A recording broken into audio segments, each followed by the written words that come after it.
Dad, you won't believe what we're watching. Come with me.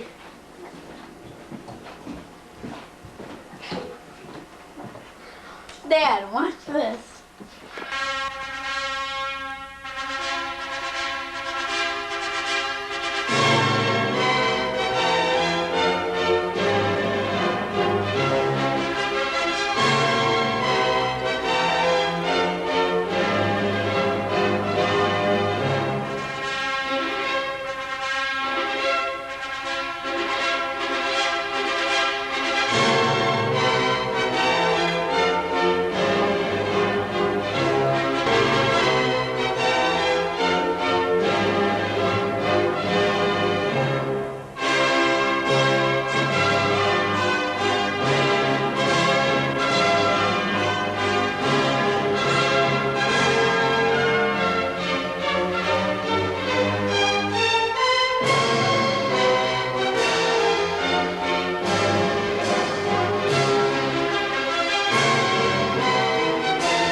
Dad, tell me more about Grandma.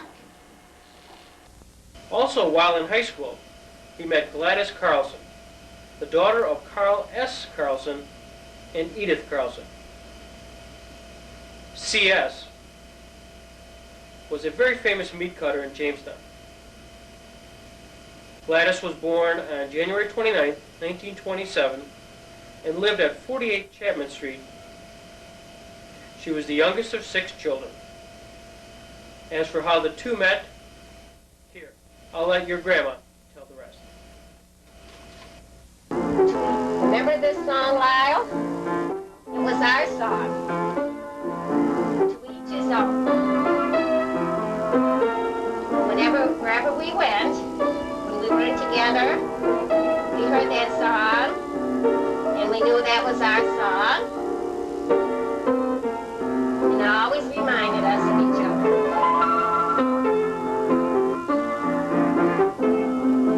Dad meet.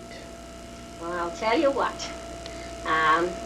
After a cheerleaders party dance that we had at the high school, a few of us girls decided to ask some fellows up to my house to just play rook or some card game. So after the dance, we asked Joe Murphy and Lyle and Royce Newell and a couple of other fellows to come on up to the house with us. That's the first time I had ever really noticed Lyle.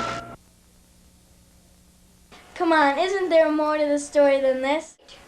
Both my mother and father immigrated from Sweden during the turn of the century at different times and for different reasons. Around 1910 and married in 1911.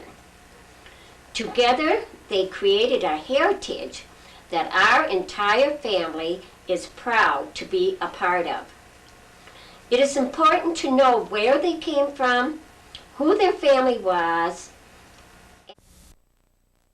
The word is H, and in thinking of words, I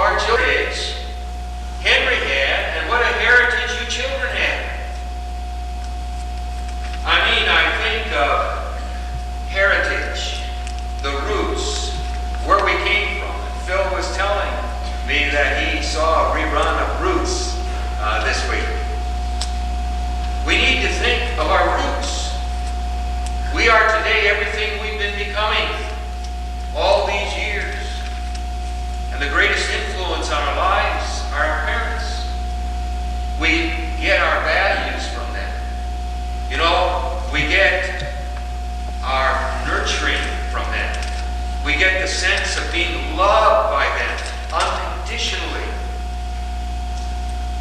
Henry was very close to all of us. In our family, I mean, it was one for all and all for one. Our shirt from off our back for our brother and for our sister. And Phil was telling me, and we're rooming together over at Gladys and Lyle's, he says, you know, the older we get, the more we realize what we receive from our parents. And I said, Phil, what did you and Henry and all of us receive from our parents? The first thing he said was that we were loved.